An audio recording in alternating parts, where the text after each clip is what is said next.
Hello guys. आज हम लोग अपनी इकोनॉमी वाली सीरीज़ का तीसरा पार्ट देखेंगे। हम लोगों ने पिछली वाली वीडियोस में देखा था कि लेबर कोड से रिलेटेड कौन कौन से इम्पोर्टेंट अमेंडमेंट हुए हैं, कौन कौन से लेबर कोड आए हैं। तो चलिए आज वाली क्लास में स्टार्ट करते हैं। आज का topic protection of plant varieties and farmers rights, PPVNFR act 2001। देखते हैं इसमें क्या रहा है। इसकी सिल्वर जुबली मनाई गई थी, ठीक है। एक्ट का काम क्या रहता है? जो ये एक्ट है ये protection of plant varieties and farmers right के लिए, ये ट्रिप्स के लिए, ट्रिप्स यानी trade related aspects of intellectual property rights, उसके जितने भी एस्पेक्ट्स हैं उसको इन्फोर्समेंट करता है, ठीक है। And the TRIPS agreement of our member countries the choice to protect plant varieties through patents and effective sui generis system or a combination of both patent and sui generis system। sui generis system एक तरह का customise unique legal framework होता है जो किसी भी चीज़ को, चाहे वो पेटेंटेड हो या ना हो, उसको प्रोटेक्ट करने के लिए ये काम में आता है, ठीक है। एक्चुअली जो PPP और FR है एक्ट, इसका काम ये है कि मान लीजिए कोई फार्मर है या कोई और एग्रीकल्चर वाला कोई ऑर्गेनाइजेशन है, इसके द्वारा कोई सीड या फिर कोई ऐसी चीज़ बनाई जाती है जो सिर्फ स्पेसिफिक इसी के लिए यूनिक है, तो उसके इस बनाई हुई चीज़ को प्रोटेक्शन कैसे दिया जाएगा, उसके लिए ये इम्पोर्टेंट है। Protection of plant varieties and farmers, ठीक है। India opted not to grant patents for plants. India ने प्लांट्स के लिए पेटेंट नहीं दिया है, ठीक है। Instead choosing to safeguard plant varieties through the sui generis system. India में प्लांट्स को प्रोटेक्ट करने के लिए जो होता है वो पेटेंट नहीं दिया जाता, जबकि एक sui generis सिस्टम को अपनाया जाता है, ठीक है। अब देखते हैं इस एक्ट के बारे में। To stabilise an effective system for the protection of plant varieties, the rights of farmers and plant breeders and to encourage the development of new plant varieties, ठीक है। तो इसका ये ऑब्जेक्टिव हो गया। क्या ऑब्जेक्टिव है, एक मिनट देख लेते हैं। इसी की बता रहा है कि stabilise an effective system for the protection of plant varieties, plant varieties को प्रोटेक्ट करना, rights of farmers and plant breeder to encourage the development of new plant varieties. पहली बात तो है जो नई प्लांट वैराइटीज़ रहती हैं उनको प्रोटेक्ट करना, ठीक है। उसके अलावा क्या रहता है, फार्मर्स के राइट को, और जो प्लांट ब्रीडर रहते हैं जो नई ब्रीड पैदा करते हैं उनके राइट को भी प्रोटेक्ट करना है, और साथ में उनको इनकरेज करना है कि नई प्लांट की वैराइटीज़ को डेवलप करें। अबाउट क्या है इसके बारे में, it is in conformity with the international union for the protection of new varieties of plants UPOB 1978 and also protects the interests of public sector breeding institutions and the farmers, ठीक है। Variety registrations क्या होता है, a variety is eligible for registration if it is essentially fulfills the criteria of distinctiveness and uniformity and stability। कोई भी जो नई variety आएगी वो तभी रजिस्टर होगी, रजिस्ट्रेशन के लिए तभी एलिजिबल होगी जब उसमें 3 तरह की क्वालिटीज़ होंगी, या डिस्टिंक्टिवनेस हो, हर तरह की जो नई तरह अभी भी जो वैराइटीज़ हैं उन कैसे उन वैराइटीज़ से डिस्टिंक्टिव है, डिफरेंट है। यूनिफॉर्मिटी होनी चाहिए, यानी जितने भी उसके वैराइटीज से रिलेटेड रूल्स हैं उसको एक्सेप्ट करे। उसके अलावा स्टेबिलिटी भी होनी चाहिए उसमें, ठीक है। अब राइट्स क्या क्या हैं इसमें 3 तरह के राइट्स होंगे। पहला राइट होगा ब्रीडर का, दूसरा राइट होगा रिसर्चर का, और तीसरा राइट होगा फार्मर का, ठीक है। तो breeders will have exclusive right to produce करने के लिए, सेल करने के लिए, मार्केट, डिस्ट्रीब्यूट, इंपोर्ट, एक्सपोर्ट करने के लिए ये ब्रीडर की राइट रहती है, ठीक है। तो ब्रीडर का राइट कौन कौन सा रहेगा, पहला राइट रहेगा टू प्रोड्यूस, दूसरा राइट रहेगा टू सेल, तीसरा राइट रहेगा मार्केटिंग के लिए, यानी कि एक्सपोर्ट और इंपोर्ट के लिए, इसके अलावा कुछ डिस्ट्रीब्यूशन के लिए भी, ठीक है।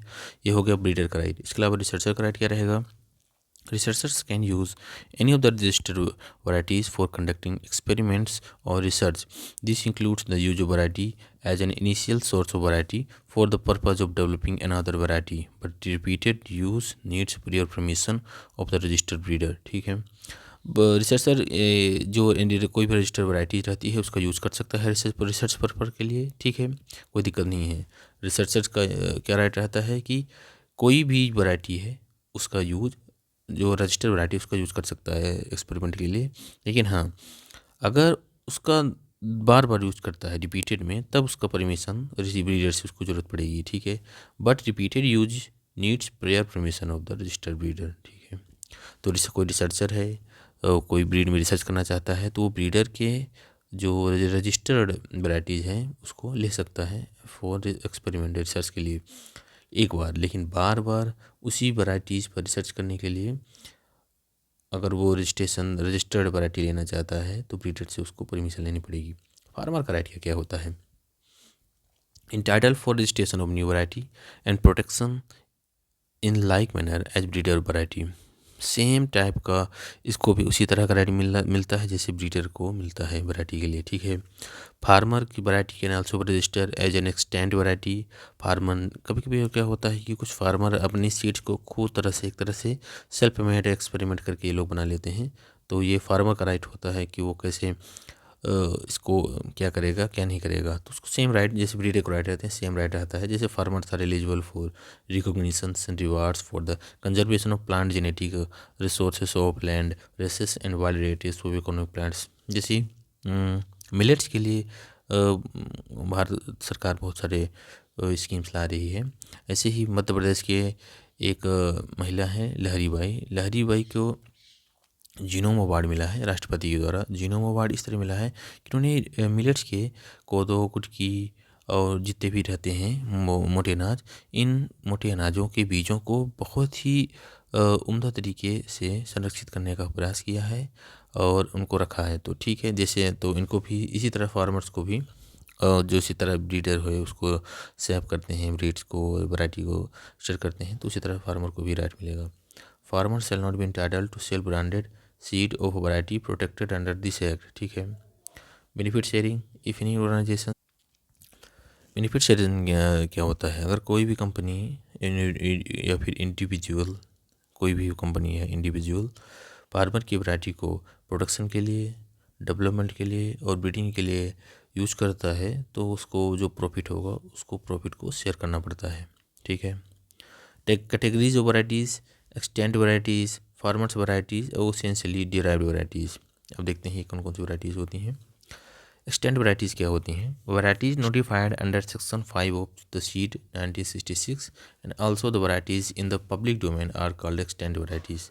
ऐसी वैराइटीज़ जो हम लोग यूज़ करते हैं खेतों में, नॉर्मल यूज़ करते हैं, जो पब्लिक डोमेन में मिलती हैं, जो पब्लिक डोमेन में मिलती हैं हम लोगों के यूज के लिए, उन वैराइटीज़ को एक्सटेंड वैराइटीज़ कहा जाता है।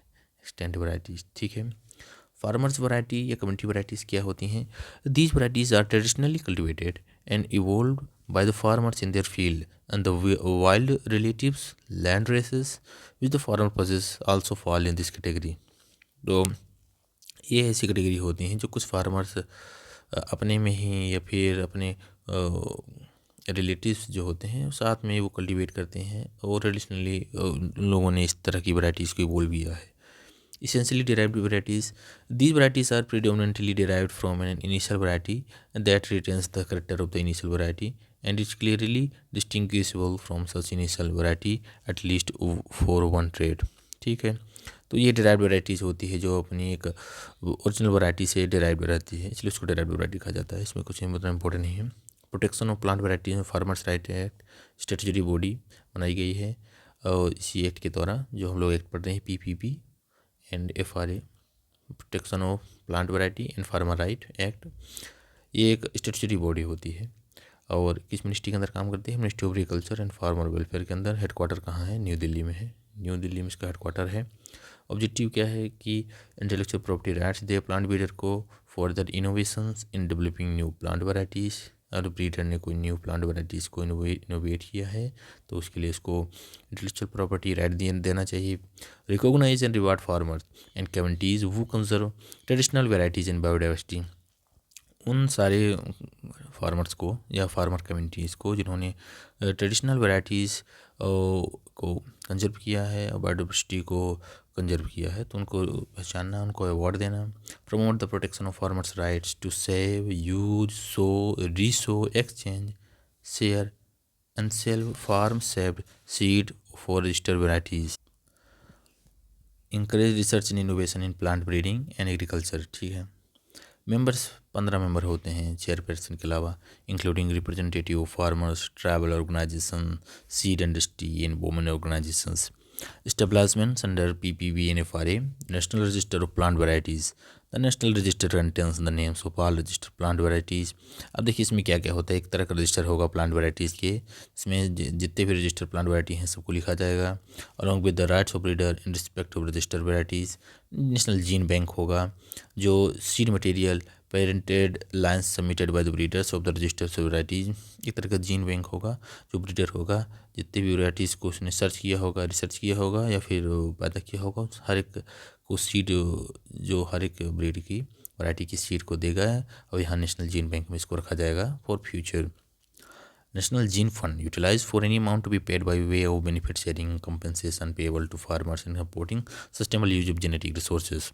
एक तरह का जीन फंड बनाया जाता है। इसमें क्या होता है कि अगर किसी तरह की प्रोडक्शन से, जीन की वैरायटी की प्रोडक्शन से फ़ायदा हो रहा तो बेनिफिट शेयरिंग होना चाहिए, यानी कि बेनिफिट फार्मर को भी देना चाहिए और प्रोडक्शन जो कर रहा है चाहे ब्रीडर हो चाहे रिसर्चर उसको भी देना चाहिए।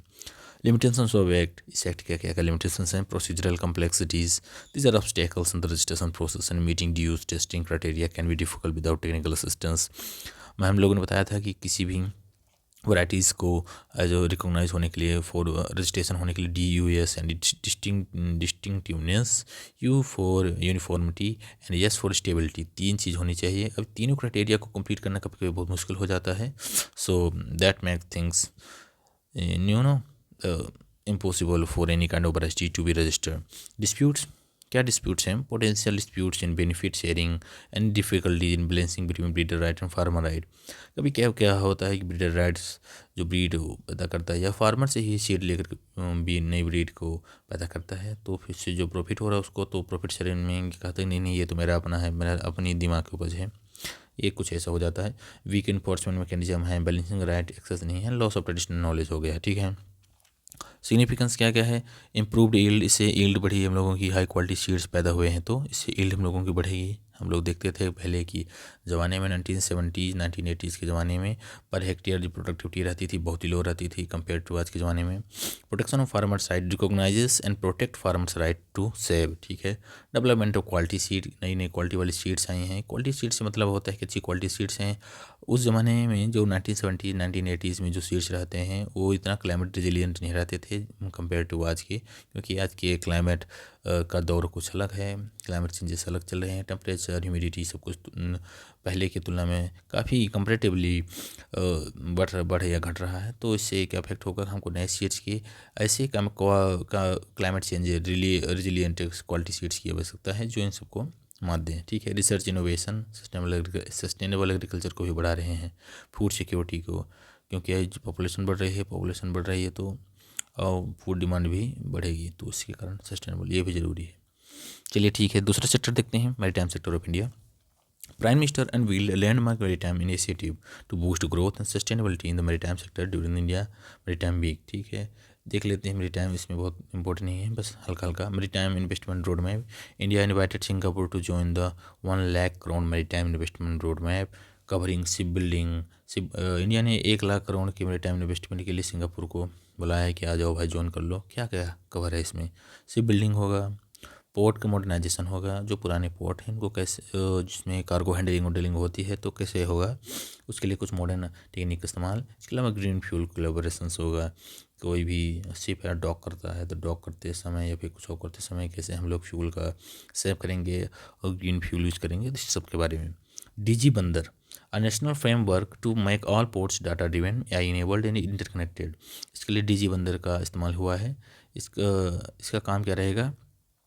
Data driven AI enable interconnected framework रहेगा। हर एक पोर्ट को जितने भी पोर्ट हैं इन पोर्ट को डाटा के थ्रू जोड़ना, AI का इस्तेमाल, और एक एक पोर्ट को कैसे मतलब इंटरकनेक्टेड यानी जुड़े रहेंगे, इसके लिए, ठीक है।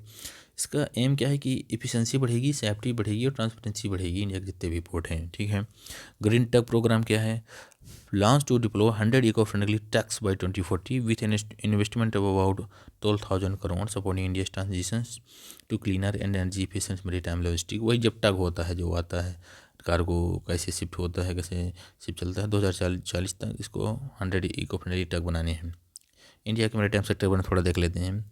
इंडिया का जो 90% ट्रेड होता है वॉल्यूम में वो मैरीटाइम से ही होता है, और 70% वॉल्यूम में, यानी कि जितना भी ट्रेड होता है यानी 95% ट्रेड वॉल्यूम के हिसाब से, वेट के हिसाब से कहाँ से होता है, ये होता है मैरीटाइम से। 70% वैल्यू में, यानी कि जितना भी हो रहा है उसका 70% जो वैल्यू है वो मैरीटाइम से ही हो रहा है, ठीक है। Indian ports, Indian major ports handled 855 million tonne of cargo. 2024-25 में इन्हें जितने भी इंडिया के पोर्ट है उन्होंने लगभग 855 million tonne of cargo handle किया था, with total port capacity nearly doubling them 1400 million metric million tonnes per annum to 2762 MMTPM, ठीक है। तो ये चल रहा है, कुछ डाटा है नॉर्मल। इसके अलावा क्या है, average vessel turn around time और major ports has been reduce from 93 hours to just 14 hours, enhancing overall productivity in global competitiveness. Turn around time मतलब कि कोई एक आगे शिप आ गई है मेजर पोर्ट से, उसको आने और जाने में, लोड होने में, यहाँ से ले जाने में अगर 93 आवर्स लग रहे हैं तब जस्ट 48 आवर्स लगते हैं। शिपिंग सेक्टर क्या है, number of Indian flag vessels increase हो गए हैं, ठीक है, 1200 से 1550 हो चुके हैं। Inland waterways has increased in remarkably 3 to 29 with increase of 710% in cargo। साथ ही पहले हम लोगों के इनलैंड वाटरवेज थे, 3 ही थे सॉरी, अब लगभग 29 होने वाले हैं। तो इस तरह से उनसे भी वाटर कार्गो मूवमेंट बढ़ रहा है। Work force India seafarer workers है सर्ज 1.5 लाख से 3 लाख, ठीक है। तो ये भी इंपॉर्टेंट है। चैलेंजिंग क्या क्या है इसमें, कनेक्टिविटी बॉटलनेक्स क्या है, lack of adequate last mile connectivity to the ports through road rail hinder trade market access and increase logistic cost. ये तो ठीक है, पोर्ट अच्छे से बना दिया, लेकिन पोर्ट तक पहुंचने के लिए कहीं से जो ये प्रोडक्शन चीज़ है, प्रोडक्शन हब है, यहाँ से ये जो लिंकिंग वाला रोड है इसकी कनेक्टिविटी में थोड़ा सा इशू है, तो उसको थोड़ा सा इम्प्रूव करना पड़ेगा। ट्रांसशिपमेंट कम्पिटिटिवनेस बहुत है, limited transshipment handling capacity and tough competition from nearby transshipments hubs like the port of Colombo. तो ये ज़रूरी है कि कैसे, जैसे कि पोर्ट ऑफ कोलंबो के साथ बहुत लोग कंपटीशन कर रहे हैं, उसमें हैंडलिंग कैपेसिटी ज़्यादा और टफ कंपटीशन है, तो थोड़ा सा देखना पड़ेगा। Indian flag tenants, high tax provisions with progressively higher tax on higher larger vessels discourages ships registrations under India flag, ठीक है। मैन्युफैक्चरिंग गैप्स है इंडिया में, इंडिया में जो ग्लोबल शिपिंग रिवेंस है मॉडस्ट चल रहा है। 1% Indian imports more than 95% of marine engine install on commercial ships. तो ये इंपॉर्टेंट है, मैन्युफैक्चरिंग ही है, सब कुछ बाहर से मंगा रहे हैं। इसके लिए मेजर प्रोग्राम देखते हैं क्या क्या है।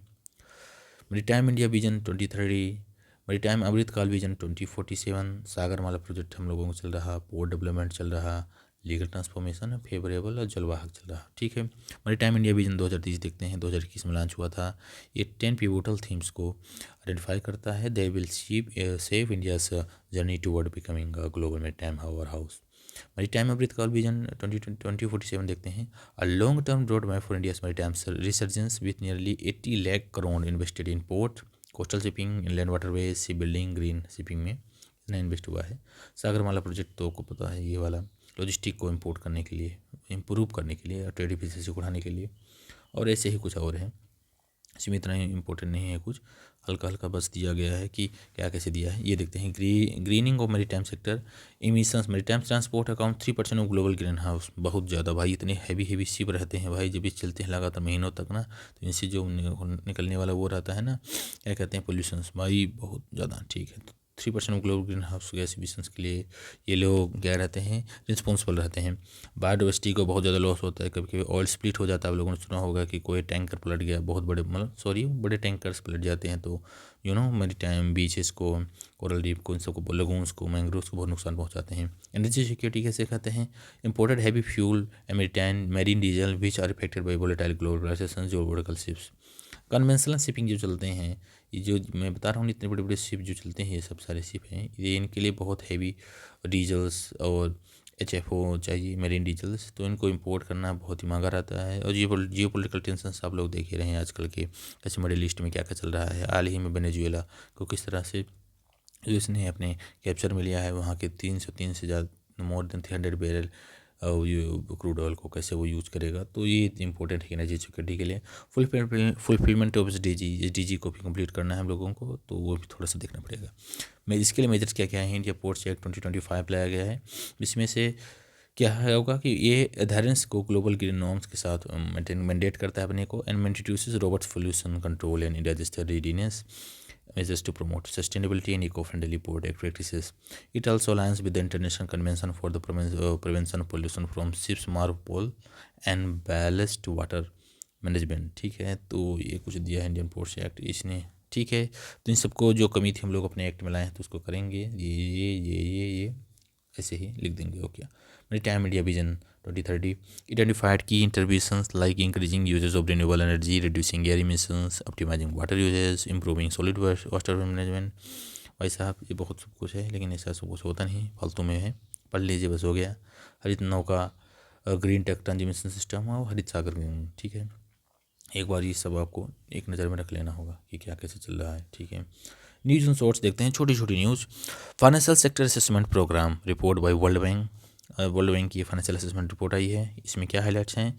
Financial system is stronger and more diversified with assets rising to about 175% of GDP with the state playing a dominating role. ठीक है, फालतू चीज़ बता रहा है कि फाइनेंशियल सिस्टम हम लोगों का मोर डाइवर्सिफाई हो रहा है, मोर स्ट्रॉन्ग हो रहा है, 175% ऑफ GDP 2017 से बढ़ रहा है। डिजिटल स्ट्रेंथ बढ़ रही है, यानी डिजिटल पब्लिक इंफ्रास्ट्रक्चर बढ़ रहा है, जिससे ज़्यादा यूज हो रहा है। रेगुलेटरी प्रोग्रेस, RBI और सेबी की तरह बहुत अच्छे रेगुलेटरी प्रोग्राम्स लाए जा रहे हैं, इससे रेगुलेटरी प्रोग्रेस हो रहा है, मार्केट डेवलप हो रहा है हम लोगों का। और टैक्स डिस्पैरिटीज़, यानी टैक्स जो डिस्पैरिटीज़ होता है लोअर मिडिल क्लास और अपर क्लास के बीच में जो डिस्पैरिटीज़ हैं कि ज़्यादा टैक्स दे रहे हैं, इसके कारण भी ये फ़ायदा हो रहा है, मतलब बहुत ठीक हो रहा है।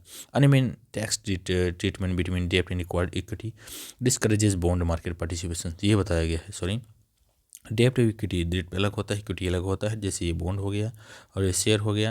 इसमें क्या होता है कि इसमें टैक्सेस के लिए अलग सिस्टम है, इक्विटी के लिए अलग सिस्टम है, जिसको कैपिटल गेन माना जाता है। अगर इससे कुछ होता है, ये नॉर्मल टैक्स रहते हैं, इनके बीच में जो गैप होता है, इससे हम लोगों का बॉन्ड मार्केट पार्टिसिपेशन काफ़ी घटा है। FSAP क्या होता है? Financial stability report assessment report होती है, financial sector assessment programme report. Joint programme of world bank IMF का होता है, 1999 से स्टार्ट हुआ है। इसका काम क्या रहता है? Advance economies are conducted by the IMF in developing and emerging market economies. FSAPs are conducted jointly by the world bank by IMF। ठीक है, India's previous FSAP was conducted in 2017, उसके बाद ये भी हुआ है। IPO क्या होता है? India chief economic advisor raise concern regarding use of initial public offering as an exit route for early stage investors rather than an instrument for raising long term capital. ठीक है, तो इंडिया के जो chief economic adviser हैं, उन्होंने concern किया है कि IPO का किस तरह से यूज हो रहा है, कैसे नहीं यूज हो रहा है। IPO तरह का इनिशियल पब्लिक ऑफरिंग होता है कि जब कोई भी कंपनी अपने आप को दर्ज करना चाहती है सिक्योरिटी मार्केट में, तो ये IPO दर्ज करती है। IPO एक तरह का प्रोस्पेक्टस होता है, प्रोस्पेक्टस में सब लिखा होता है कि कंपनी कितना ये क्या कहते हैं, प्रॉफिट होगा, लॉस होगा, कितनी वैल्यूएशन है, उसी आधार पर अपने इन प्रोस्पेक्टस जिनको बोला जाता है IPO, यह लॉन्च करेगी सेकेंडरी मार्केट में, और इन्हीं मार्केट के द्वारा पब्लिक इसको बाय करती है और इससे वो कैपिटल को इकट्ठा करती है। ठीक है, IPO is the selling of securities of private companies to the public in the primary market for the first time. Sorry, मैंने सेकेंडरी बोल दिया था, प्राइमरी मार्केट होता है, सेकेंडरी में तो फिर दूसरी बार जब पब्लिक इसको सेल करती है उसको प्राइमरी मार्केट बोला जाता है। IPO transforms a privately held company into public company and it is the largest source of fund. ठीक है, लार्जेस्ट सोर्स ऑफ फंड होता ही है ये। ठीक है, तो इसके बारे में बताया है। India initiatives, digital initiatives launched to modernize warehousing and boost PDS transparency. Union Ministry of Consumer Affairs, Food and Public Distribution launched major digital initiatives to modernize warehousing operations, improve supply chain efficiency, and enhance transparency across the public distribution system. इसके लिए public distribution system यानी PDS के लिए जो ये क्या है, PDS system इसके लिए लाया गया था कि नेशनल सिक्योरिटी, फूड सिक्योरिटी बनी रहे, पॉवर्टी को कम किया जाए, एम्प्लॉयमेंट भी इसके द्वारा दिया जाता है हल्का फुल्का सा, और हेल्थ सेक्टर पे भी फायदा रहे। तो देखते हैं क्या क्या इसके लिए प्रावधान है। Bhandaran 360 introduces by central warehousing corporation. It is a cloud based ERP platform which integrates HR, finance, warehouse management and contract monitoring etc। कुछ नहीं भाई, भंडारण 360 लाया गया है क्लाउड बेस्ड सिस्टम है। किसके लिए लाया गया, किसके द्वारा लाया गया, CWC यानी सेंट्रल ऑपरेशन सिस्टम के लिए लाया गया है, जो HR, finance, warehouse management, contract monitoring सब इकट्ठा करता है। 360 मतलब होता है कि हर तरह से वो एक तरह ये सबको देखेगा, ठीक है। Smart EXIM warehouse system, CWC has introduce the smart EXIM warehouse system to container freights stations and general warehouses. It uses technologies like AI, Internet of Things, FastTech, OCR and GNSS to automate key processes. ठीक है। Smart exit और EXIM export import यहाँ से ware house से कैसे ware house में कैसे material आएगा, कैसे जाएगा, तो इन सब के लिए उसने स्मार्ट टेक्नोलॉजी का इस्तेमाल किया है, कुछ नहीं। Anna Darpan, introduce by FICCI food corporation of India, it is a new micro services based mobile first platform that replaces that existing depot online system. ठीक है, तो ये new system micro service system आया है। It integrates documentation, procurement, storage, movement, sales, labour, contract management, enabling real time dashboards and faster decision making across the food supply chains. तो इसके द्वारा क्या होता है कि ये जितने भी फूड को कैसे, जैसे कि ये हो गया आपका वेयर हाउस में जो APMC नॉर्मल APMC मंडीज होती हैं, उनसे कैसे हम वो जो भी ग्रेन्स होते हैं, जैसे रबी सीजन की फसल या खरीफ सीजन की फसल होगा, उसको हम लोग कैसे प्रोक्योर करेंगे, कहाँ से स्टोरेज करेंगे, और मूवमेंट कैसे होगा, सेल्स का जैसे यहाँ से आ रही है, ये APMC से आ रही है, ट्रांसपोर्ट वाला डिपार्टमेंट पूरा कौन देखेगा, इस सब के लिए अन्य दर्पण ये पोर्टल टाइप का कुछ लाया गया है, प्लेटफॉर्म लाया गया है। Asha platform, the department of food and public distribution has launched Asha Anna Sahayata holistic AI solutions. इसमें भी AI का इस्तेमाल होगा, ठीक है। ये कुछ लास्ट वाली न्यूज़ देखते हैं, फिर आप लोगों का इकोनॉमी वाला पार्ट खत्म हो जाएगा। National industrial classification 2025 released by MOSP, ministry of statistics and programme information. The NIC is fundamental tool for statistical survey and census, economic research and policy formulations. NIC 2025 updates the previous NIC 2008 वाले NIC data को update कर रहा है। It was prepared by MOSP in alignment with the international standard industrial classification of all economic activities revision 5 developed by the United Nations statistics division. ठीक है, कुछ नहीं भाई, इसको देखना पड़ेगा नॉर्मल कि मेजर चेंजेस क्या क्या लाए गए हैं। It moves from the 5 digit coding structure of NIS to new 6 digit coding structure. ठीक है, पहले 5 डिजिट का कोड होता था, तब 6 डिजिट का कोड होगा। रिकॉग्निशन कैसे होगा, Ayush based health care and handloom industry को भी रिकॉग्नाइज किया गया है। It also include sectors like renewable energy, fintech, e commerce, digital intermediations को भी।